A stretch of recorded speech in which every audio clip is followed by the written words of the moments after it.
एक व्यक्ति था जो किसी के साथ गलत नहीं करता था, जानबूझकर किसी को दुख नहीं पहुंचाता है, जरूरत पड़ने पर लोगों की मदद करता, अपने सामर्थ्य अनुसार गरीबों को दान देता, पूरी श्रद्धा से पूजा पाठ इत्यादि भी करता। लेकिन जब ऐसे व्यक्ति के साथ कोई अनहोनी, कोई बड़ी दुर्घटना, अन्याय या कुछ गलत होता है तो लोगों के मन में सिर्फ एक ही प्रश्न होता है कि अच्छे लोगों के साथ ही बुरा क्यों होता है। तो हम इस प्रश्न का उत्तर जानने के लिए गौतम बुद्ध के जीवन से जुड़ी इस कहानी के माध्यम से जानने की कोशिश करेंगे। गौतम बुद्ध के समय में एक उनका अनुयायी हुआ जिसका नाम था महाकाल। महाकाल सच में एक अच्छा और बहुत ही धार्मिक व्यक्ति था।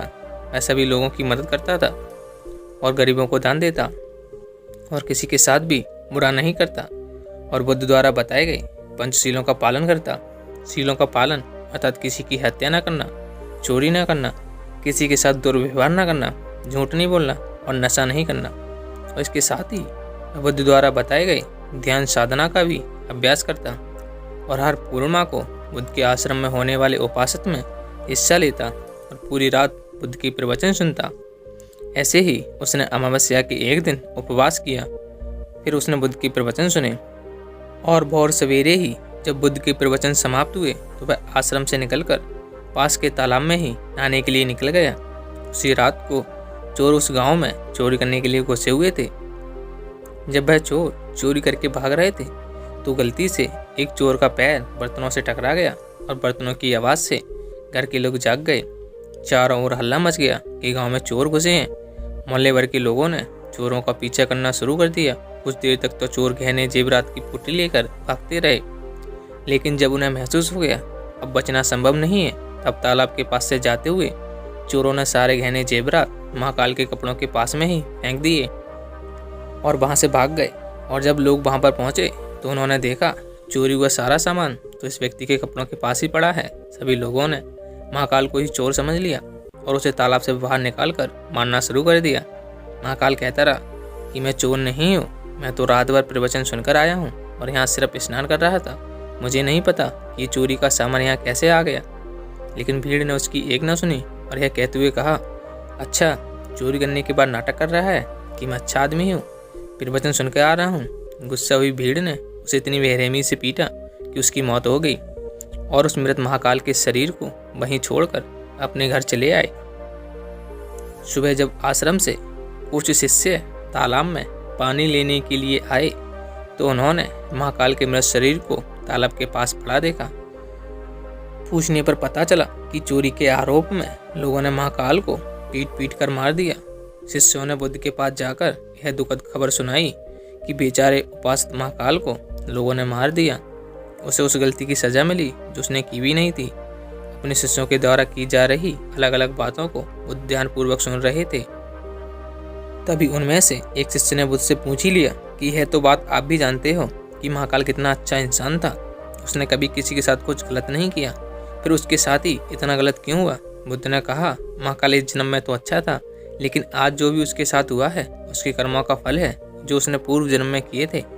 अपने पिछले जन्म में महाकाल वाराणसी के राजा के यहाँ एक अधिकारी था। वाराणसी के पास एक व्यावसायिक गांव था जहां पर पहुंचने के लिए एक जंगल को पार करना पड़ता था। लेकिन उस जंगल में कुछ लुटेरे रहते थे जो कि वहां से गुजरने वाले राहगीरों और छोटे व्यापारियों के सामान को लूट लिया करते थे। व्यापारियों ने वाराणसी के राजा से अपनी सुरक्षा की गुहार लगाई तो वाराणसी के उस राजा ने अपने उस राज अधिकारी को अपने सैनिकों के साथ व्यापारियों से कुछ धन लेकर जंगल पार कराने के काम पर नियुक्त कर दिया। राजअधिकारी महाकाल भी अपने काम को पूरी ईमानदारी से कर रहा था। वह उन लोगों से कुछ धन लेता और अपने सैनिक भेजकर उन्हें सुरक्षित जंगल पार करवा देता। एक संपत्ति पति पत्नी का एक जोड़ा अपनी छोटी सी बैलगाड़ी में बैठकर राजअधिकारी के पास आता है और धन के बदले उन्हें सुरक्षित जंगल पार करवाने के लिए कहता है। लेकिन राजअधिकारी यह कहते हुए मना कर देता है कि अभी जल्दी ही रात होने वाली है, इसीलिए उनकी और अपने सैनिकों की जान खतरे में नहीं डाल सकता। उन्हें जंगल पार करने के लिए सुबह तक का इंतजार करना पड़ेगा। वो पति पत्नी बहुत आग्रह करते रहे कि अभी रात होने में बहुत समय है, वो उन्हें जंगल पार करा दें। लेकिन राजअधिकारी नहीं मानता है और उन्हें सलाह देता है कि वह रात भर यहीं रुकें और उनके रहने और खाने की व्यवस्था वो खुद करवाएगा। पति पत्नी को मजबूरन उस राजअधिकारी की बात माननी पड़ती है। असल में उस राहगीर की पत्नी बहुत ही सुंदर थी, जिसे देखकर वह राजधिकारी उस पर मोहित हो गया था। उस पर कामवासना हावी हो जाती है, और जब व्यक्ति पर कामवासना हावी हो जाती है तो उसे सही गलत कुछ समझ नहीं आता। वह आसक्ति की आग में जलकर अंधा हो जाता है, और यही उस राजधिकारी के साथ भी हुआ। उसने उन पति पत्नी के खाने की व्यवस्था तो कर दी, लेकिन साथ ही उसकी पत्नी को पाने की तरकीबें सोचने लगा।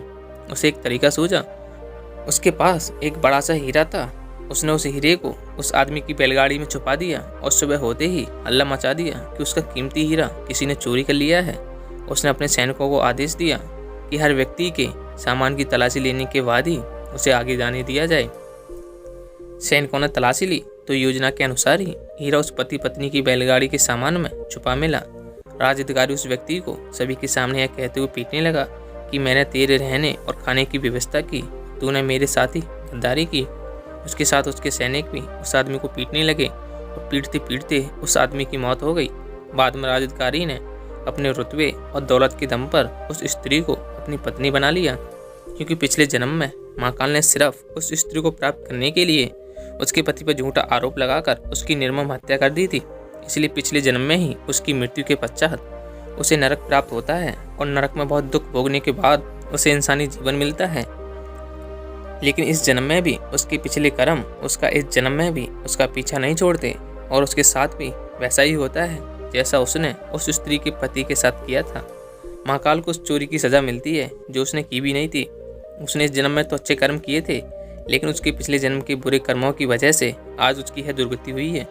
बुद्ध ने आगे कहा, तो भिक्षु, अगर इस जन्म में किसी अच्छे व्यक्ति के साथ बुरा होता है तो यह उसके पुराने जन्मों के पापी होते हैं का फल उसे इस जन्म में भुगतना पड़ता है। इसलिए मैं तुमसे कहता हूँ कि अपने आज के कर्मों को सुधारो, ताकि तुम्हारे आने वाले जन्म भी सुधर जाएं। तो कैसी लगी ये कहानी कमेंट सेक्शन में जरूर बताएं। अगर कहानी अच्छी लगी हो तो वीडियो को ज़्यादा से ज़्यादा जरूर करें। तो मिलते हैं अगली वीडियो में, तब तक के लिए अपना और अपनी फैमिली का ख्याल रखें। जय हिंद साथियों।